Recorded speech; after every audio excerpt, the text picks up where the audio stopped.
take a second to say, everybody who is new to the channel, welcome. If this is your first time seeing anything, welcome. To the people that have been watching anything, thank you. Thank you very much. I literally just started this just so I can make some goofy stuff, and I think I got like 1,000 views on one video. Yes, it was a reaction video, but like I said before in another post, that I'm going to take that as a win. I don't care. Today's video, I basically just wanted to take a minute to talk about the MCU and what it's doing moving forward. Like I said in one of my last videos, this is the 10th year that we've been dealing with the MCU, and it's funny because I talk about it in most of my videos. When it comes to comic books, I am a huge DC fan.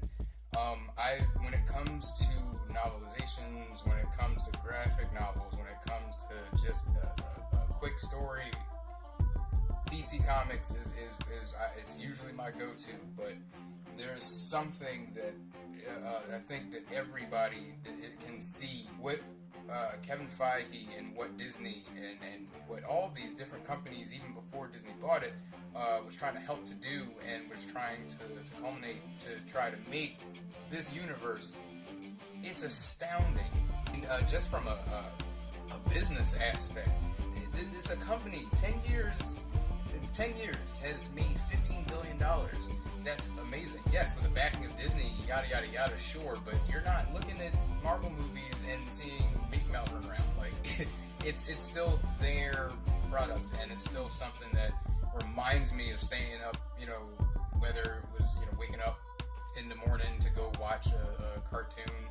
Yeah, when I used to watch X-Men, when I used to watch Spider-Man and everything. That's another thing. Like, those. When it comes to comic books, I love reading DC, but when it comes to everything else, this video is basically me just trying to break down the MCU, what I think is about to happen in the next couple of films, and what's going to happen after Infinity War. There's been a lot of talk about, where things may be headed, how things may be handled with different characters, different contracts that might be up, and now with the merger between, the characters that Fox has with the X-Men and Fantastic Four, back in 2016, when they merged with Sony to bring Spider-Man to the MCU, there's a lot of things that are happening that aren't, even if you feel a little overwhelmed by all the comic book whatever that's going on, it's like I've told different people, I compare it to Westerns. Everything was a Western back in the day. You had Western TV shows, you had Western stage plays, you had Western radio shows, you had Western movies, you had Western serials, you had Western everything. And that was that time. Kids were running around, cowboys and Indians, what have you. That was the thing of that time. So I'm pretty sure there are people that were irritated with cowboys. I want to break down what's going to happen in the next couple of films, in my opinion, what I think is going to happen. And obviously, I don't work for or get paid by anybody. I don't know anything. This is all just what I've known from the comics, from what I've seen in the films, and what I've read about the different deals and things that are happening with Marvel. First movie we got coming up this year, as far as the MCU, is Black Panther. Everybody and their mama has been making a fuss about where the heck the next Infinity Stone is, the Soul Gem. And I, like many other people, have the theory that it's in Wakanda. The reason why is because of the story. In the scene, in the trailer, that everybody has seen, there's a moment where T'Challa is talking to panthers in a tree, and he looks to be in this ethereal other plane, and whatnot. Everyone everyone who is familiar with Black Panther knows that one of his many other names is the King of the Dead. They have something in Wakanda called the Necropolis, where you can go there and commune with the other Panther gods. Now, there is a lot more that goes into it, but T'Challa is able to speak with the other Panthers that came before him. And in the comics, he's actually able to get power from his other Panthers. So, like, they all are connected in that way. It is a huge part of the lore of Black Panther. Now, I love the way MCU changes things up. I do feel like that they may attach the Soul Stone to the way that T'Challa communes with the other Panthers, or Bass and everyone else. As I said before, a lot of people already believe in the whole Black Panther Wakanda Soul Stone theory. A lot of people think that Heimdall has it, or that it's somewhere in Asgard, or somewhere else. Main reason why I believe the Soul Stone is in Wakanda is because of the emotional impact it would have on Infinity War. Yes, it makes sense for Heimdall to have the Soul Stone, or to be the Soul Stone. It makes perfect sense. He sees into the souls of other people, yada yada yada. But I believe it's in Wakanda because in the Infinity War trailer, you see them fighting and flying into battle in Wakanda. It's not just because it's a big enough place to fight in. I don't even think it's just because Bucky and Captain America are hiding out there. I believe that in the other trailers, the other Black Panther trailers, where you hear him say, like, you know, if the people find out who we are, what we truly possess, what it means, it could destroy the world. I truly believe he's talking about the Soul Stone. Yes, it's supposed to sound like he's talking about vibranium, but I feel like that might be something in the movie that we don't really know. And another thing that supports it, like I said, is the emotional impact that it would have in Infinity War. We're about to see Black Panther next month, and every reaction you see, every time you see somebody look at the trailer, everybody's eyes just get huge when they see that scene of him talking to the Panther gods. In every interview with Ryan Coogler or Chadwick Boseman or anybody else, they constantly say that they feel as though the main thing that's the main draw about T'Challa is his connection to his people. Yes, culturally that is very impactful, and you know, you could just say like, oh, okay, yeah, Black people, you know, we try to stay connected to everyone that we're around, and it is that, but it isn't. I think they're truly hinting at T'Challa. Sorry. Get emotional. I think when they're talking about the fact that T'Challa is so connected with his people, I think they're talking about the Soul Stone again, because in the comics, especially the latest run from Ta-Nehisi Coates, The Nation Under Our Feet, it's a really good comic. There's a part in it where T'Challa is fighting a young militia soldier from another part of Wakanda, and he's angry at T'Challa because the whole comic is about, you know, people thinking that T'Challa isn't worth being the king that he is, or it's a very it's a political thriller, really. There's this kid, he's a young soldier, and he's mad at T'Challa about different things that happened with his family, and that T'Challa wouldn't understand anything because of who he is, and that he's so far disconnected from the regular people because he's a king and an avenger and all these different things. And I forget what happens, but basically, long story short, T'Challa actually talks to this young man and tells him that he understands more than he realizes because he communicated with this boy's father. And he was saying that his father understands what he's doing, but he wouldn't agree with it. Like, I truly feel like that they may hint on that in this movie. If they do hint on it in the Black Panther movie, it would make sense for Infinity War, when the man that is coming to take all of that, you know, would wipe that away. I don't think people understand how crazy Infinity War might be if they stick to the comic or just the nature of it, because I don't think people remember who they're going up against. Anyway, yes, I believe it's in Wakanda, and I believe that at some point Thanos is going to come into Wakanda and take the Soul Stone, and the attachment that T'Challa has with not only his people but the people of Wakanda. Like, I think that is going to be a big deal, and I hope they go for that, because that would be heartbreaking and it would be awesome. I need to keep going. I need to go faster. Next theory, the ether, and where I believe the ether is. 1 second, coffee break.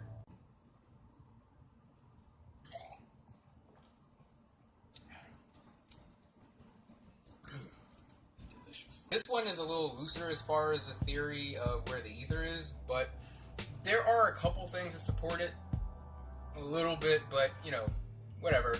It's up to debate. Nobody ever talks about it really, but here's what I think. So there's this clip floating around online. I don't know if it's, you know, not supposed to be there or where it came from. It's test footage, I believe, or it's actual footage, sneak peek, whatever. There's a scene where the Guardians are going to Tanalier Tavan, the Collector's collection room, wherever that place is. As they're going in, they hear Thanos talking to him, and he's with another member of the Black Order. Not sure which one. I think it's Ebony Maw. They're walking in and they hear Thanos asking the Collector, you know, where is the ether? Where's the stone? Collector responds by saying, I don't have it, I sold it. I don't know, you know, where it is, basically. So that leaves, you know, where is the ether? I believe that he sold it to Iesha.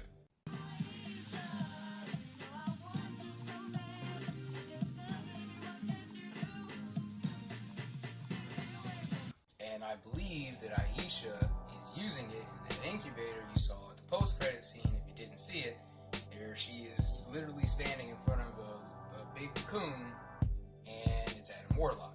Like I said, it's still kind of a loose theory, but I believe that Iesha has the ether. Fuck with your soul like ether. Teach you the king, you know you. Godson across the belly. I prove you lost already. And she's using it for Adam Warlock. Adam Warlock. You cannot keep leaving your philosophy books open on the floor. I always trip on them in the middle of the night on my way to the can. Just go before bedtime like everybody else. My next theory is kind of a big one, sort of, but it does deal with the entirety of the Fox, Sony, Marvel deal that has happened and the different things that the companies have done to set up for what they're about to do. 1 second, check a break.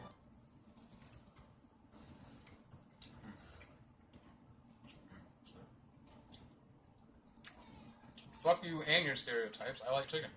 Last year, everybody in the geek world lost their mind when they finally started to hear that Fox and Marvel was talking about joining their companies and finally making movies together or sharing some properties. Now, before we had Spider-Man, and that was great, and I think that was a big example of what they can do. However, I don't think that this idea just came last year. I think that Kevin Feige, master that he is, had this plan for some time, which is why he hasn't announced the movies past Avengers Infinity War. Kevin Feige has been keeping the name of the next Avengers film under wraps for a while. A lot of people, like myself, believe that the next title of the Avengers film is going to be Avengers Secret Wars. You got Captain Marvel, you got Spider-Man, you got all these different characters, X-Men maybe, that could be coming into the fray. But I think the thing that supports it most are the different stories that the other companies are doing with their properties. For instance, have you noticed that all of these different properties have something in it dealing with time travel, time manipulation, and or multiverses? You got X-Men, Days of Future Past. You got the upcoming Deadpool 2 that has Cable in it, who is a person that constantly jumps from, he's from the future, but he constantly is jumping from different timelines and affecting different timelines and creating different timelines as he's doing it. You got characters like Doctor Strange, who has shown us in his film that not only can he manipulate time, but that there is a multiverse out there. Same as Ant-Man. Ant-Man also started to bounce around in different multiverses. and I think that they're going to start playing this up in the next couple of films because of how open and big this world is going to be and how many things they're going to have to throw at us, and it's all going to have to make sense. And I think sticking to the multiverse concept, which isn't new to Marvel or any comic book series at all, if they stick with it, all the things they're about to give us is going to start to make sense, and it's not going to just seem, Kevin Feige, I don't believe, even with the excitement of the deal and, now having these different characters and everything, I don't think for a second that he's going to allow it to mess up the timelines or the things that he already set up. I think he is going to use them to create new ones, but at the same time, they're going to make sense. We got Captain Marvel coming out next year, and that takes place in the 90s, and also might be starring an actress that might be playing Monica Rambeau's Quasar. She's going to be fighting the Skrull army. I think all of these things are different ways to introduce other characters. They're going to be introducing other characters in all of these movies, and I think as they do it, they're going to start talking about how other characters that already have existed in other properties could start to mesh in with, like I said, telling stories out of sequence, but making it make sense. Sometimes it gets a little fuzzy, like the whole Spider-Man Homecoming thing with it apparently taking place in the year 2020. Another thing that supports the whole multiverse theory, other than the fact that they talk about it all the doggone time, is some set photos that I saw from Avengers Infinity War Part 2 or Avengers 4. Look, I'm going to be honest, I mean, for years I've been looking up set photos for movies. I for the last couple of years I haven't been, just because it started to ruin people's viewing of comic book movies, and I guess I'll get into that later. But anyway, I saw some behind the scenes photos. It shows Ant-Man in his new costume that he wears in the movie in July. It shows Captain America from Avengers in the costume that he had in the first Avengers movie. And it shows Tony Stark with a SHIELD outfit on, and it looks like he's aged. His hair looks blonded. Everybody said, oh, he's just, blonded. I think he's older, and I think he might be the director of SHIELD. I think that Ant-Man, at some point in Avengers or in one of the movies, is going to travel around to try and find other Avengers to help in other ways. Because I totally believe that this man is going to kill multiple Avengers, if not all, save some obscure ones that you weren't expecting. I think Steve Rogers is going to die. I feel like Thor is going to die. I don't know if Iron Man is going to die, but something's going to happen. I'm pretty sure he is. But I do believe Thor and Captain America are definitely going to bite the dust, and I feel like that they're going to have to find them again if they want to, if they're able to, or if they want to stay in the next films. I don't feel like any of these are spoilers because we still have to see how it transpires and if it happens. And if it doesn't happen, I'm not going to judge the movie on it either. I'm not one of those people that hates movies because it didn't do the things I expected them to. That's the reason why I hate set photos so much. But anyway, that's it. I'm excited, man. Fantastic Four are coming to the MCU. Do you know what that means? Oh, God, I forgot to say that. What I hope for the Fantastic Four coming into the MCU. Wait, hold on, 1 second. Chicken break. Like, I heated it up and the skin isn't crispy, but it's like, it still has all the flavor. Main reason that I'm excited with this whole recent deal with them, meshing everything together as far as everything from Fox. Yes, I'm excited about the X-Men, but Fantastic Four is the first family of Marvel. Daddy! And they've... What? Any more chicken? No, I don't have any more chicken. How are you interrupting me in the middle of a video for chicken? I gotta make some weird edits. Deserve to have been there the entire time.